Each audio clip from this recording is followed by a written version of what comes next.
Football has always been a game of rules. On the pitch, a red card is final. It is the ultimate punishment, a definitive line that cannot be uncrossed.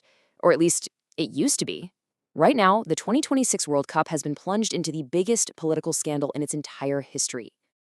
European football lawmakers have officially declared war on FIFA president Gianni Infantino. The accusation? Absolute political interference at the highest level. I mean, former FIFA president Sepp Blatter literally said red cards are not overturned by political phone calls. Yet, it has just been confirmed that a sitting United States president made a personal phone call to the head of FIFA to successfully overturn a player's red card suspension. The European football community is in complete revolt, calling the decision incomprehensible.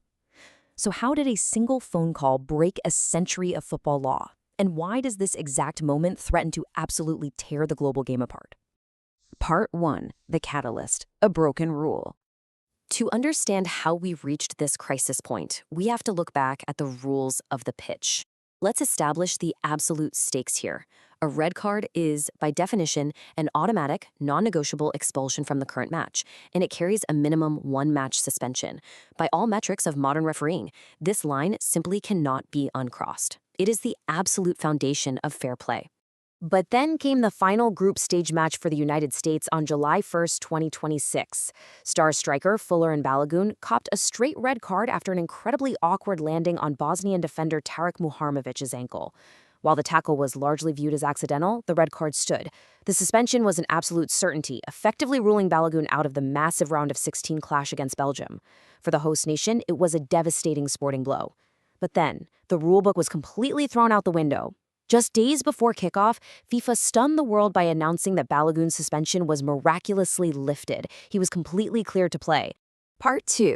The Intervention, the Oval Office Call.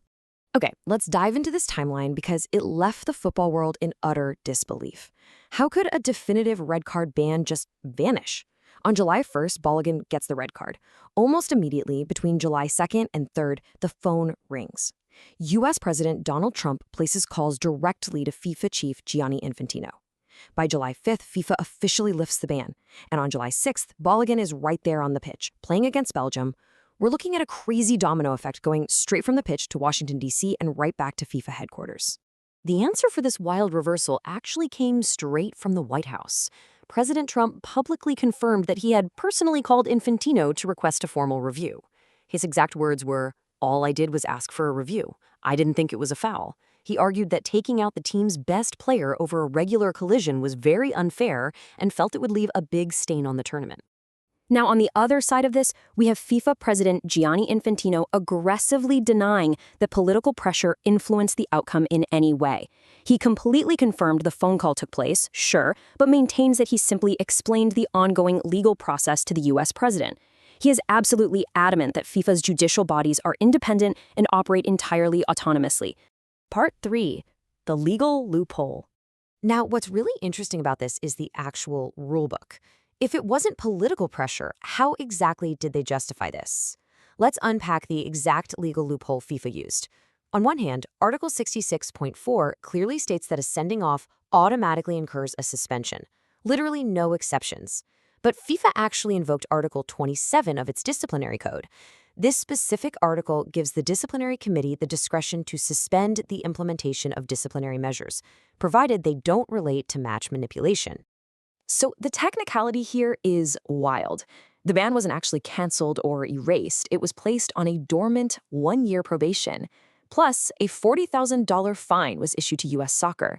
But the absolutely crucial takeaway here is that this is the very first time in modern World Cup history that a red card suspension has been suspended right in the middle of the tournament. Part 4. Europe's furious backlash. As you can imagine, the timing triggered immediate alarm bells, and UEFA, the governing body of European football, instantly launched a furious counterattack. They released an explosive statement condemning the decision as completely unprecedented, incomprehensible, and unjustifiable. They explicitly stated that FIFA had crossed a red line. Their argument is that when the rules are no longer guaranteed, it completely destroys the sporting integrity of the tournament. And this had massive, immediate on-pitch consequences. Belgium, who was set to play the US, was totally astonished and filed an urgent legal appeal. But FIFA's appeal committee quickly declared Belgium's challenge inadmissible just hours before kickoff. But here's the amazing part. Despite the complete chaos and the failed legal challenge, a fired-up Belgian team still went out there and completely eliminated the US with a decisive 4-1 victory in Seattle. But guys, the fallout definitely did not end with the final whistle. The political cracks and institutional war are widening rapidly. UEFA is demanding full accountability, the Belgian FA is obviously pursuing legal avenues, the German FA is now explicitly demanding an investigation into political interference. And stepping completely outside of football, the human rights group Fair Square has officially referred Gianni Infantino to the Olympic ethics investigators for a potential breach of political neutrality. Part 5. A dangerous precedent? Which brings us to the core issue. This isn't just an argument over a single refereeing decision. This is a massive geopolitical divide over the control of global sports.